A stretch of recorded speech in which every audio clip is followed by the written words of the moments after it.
Bravo. Palakpakan ko lang ha. Bago ngayon ang liderato sa Senado ha. Iwan ko lang kung fake news ito ha.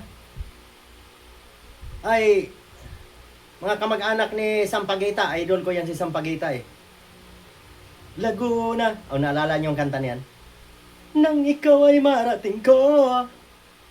Oy, hindi na raw Sampaguita ang national flower. Waling-waling na daw, papalitan na. Yan ang sabi ha, yung bagong halal natin na Naku, Diyos ko, pambata man yung batas mo, boy. Isipin muna ninyo yung nangyari sa Mindanao. Bakit ako nakaganito? At ito po, sandali ha. Yung lindol sa Mindanao, mga kaibigan. Kaya nananawagan po ako sa mga militar.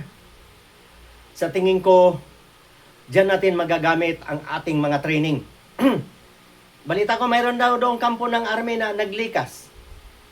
Dapat gumawa kayong paraan. Military kayo eh. Ha? Kasi alam niyo napakatindi po yung problema na yan. Yung ilog, gumuho yung isang bundok. Natabunan ngayon si ilog. Yung doon sa bandang itaas na patag-patag doon, na puno na ng, nilalamon na ng tubig, mga niyugan doon ay hindi na makuha. Saka alam mo, ilang, wag nang magbilang ng araw, kasi araw-araw yan dumadami ang tubig. Alam mo, habang dumadami ang tubig, mas malaki yung outlet. Pag dumaan yan, dumagasa yan doon sa baba, ubos lahat doon. May tulay, laking ilog pa doon, may mga tulay, may dumadaan doon. Diyos ko. Yan dapat ang isipin ng sa Senado, hindi yung puro away. National flower pa. Diyos ko. Ganito po, pakinggan muna natin, baka sabihin yun, nagsinungaling ako eh. Ano pala ito? Ano ba ito? Basta Davao Occidental daw ito. Ito po. Bawal kasi mag-upload ako ng ibang video eh. Pakinggan lang natin. Ayaw ko, makaka-copyright ako pag i-upload ko ng ibang video eh. Ito po yung Brigada News, FM Butuan. Butuan ha. Tingnan naman po natin.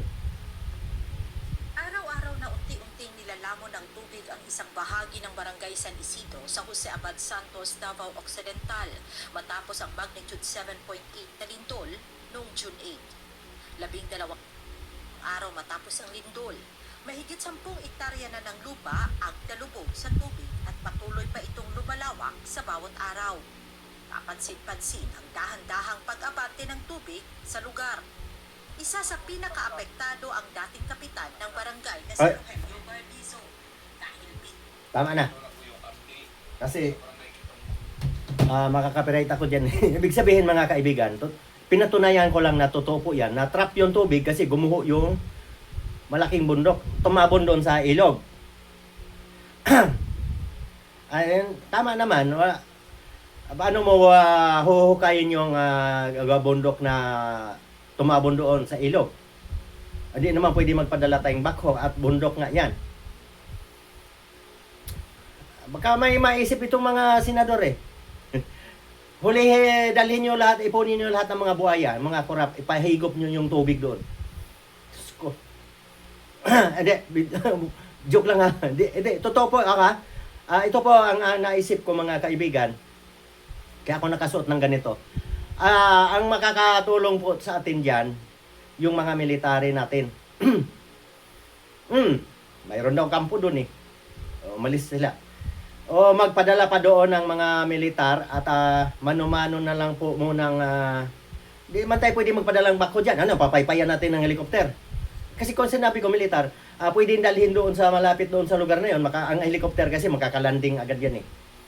Magdala ng mga pala, piko o ano man yung mga yung panghigop ng tubig. Para madaling yung tubig, may pang ano ba itong tawag nito? Water pump. Pag pinasiritan mo ng tubig yung yung mga lupa na tumabon doon, mas madali malambot lang yan hukayin, paanod, pababa.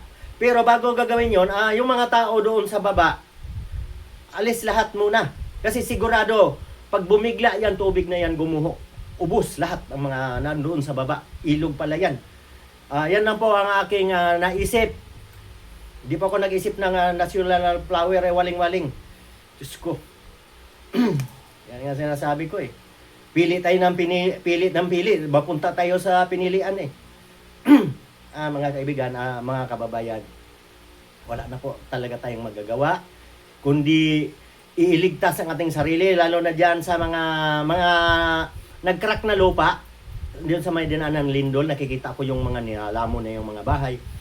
Pagka lumambot yan, kasi panay ulan yata diyan, dito sa Maynila, mainit ngayon. Yung tubig papasok doon sa butas, sa mga nag-crack. Maipon ang tubig doon, lalambot, guguho yan. Kaya layo-layo po muna. Kung mayroon man nagtayo ng mga barong-barong diyan, lumayo po kayo doon sa bundok na puno ng mga crack. Guguho yan. No, sige, hindi natin naba nating video, mga kababayan. yun ang ano eh. Kasi mayroon daw pumunta diyan ng mga, huwag na natin banggitin. Ay, bakit? Taga DPWH daw, pumunta diyan, nag-survey lang yata. Hindi nga naman makapadala ng backhoe diyan. Paano mahukayan? Kaya mano-mano na lang habang may paraan pa. Palikasin yung nasa baba, nasa ilog. At ang mga sigurado, mga mamamayan, maraming tutulong diyan na unti-unting sa bundok, akyat ka doon. Unti-unting mapaanuhan ng tubig.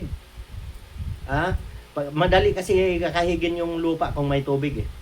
Yan po ang mano-manong paraan. Kaysa naman mag-antay tayo na mapuno yan, alam nyo ba pag napuno yan, mas ubos ang nasa baba. Kasi mas maraming tubig. Sige.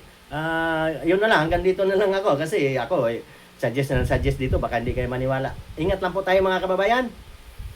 Panatilihin po natin sa mga probinsya ang ating pagsisikap. Mag-umpisa sa ating mamamayan, mga barangay opisyal, magtutulungan papunta sa bayan, papunta sa siyudad, sa probinsya. Huwag na tayong umasa dyan. Dapat tanggalin na yung Congress eh. Makakatipid po tayo. Walang magagawa yan. Ingat po tayo palagi.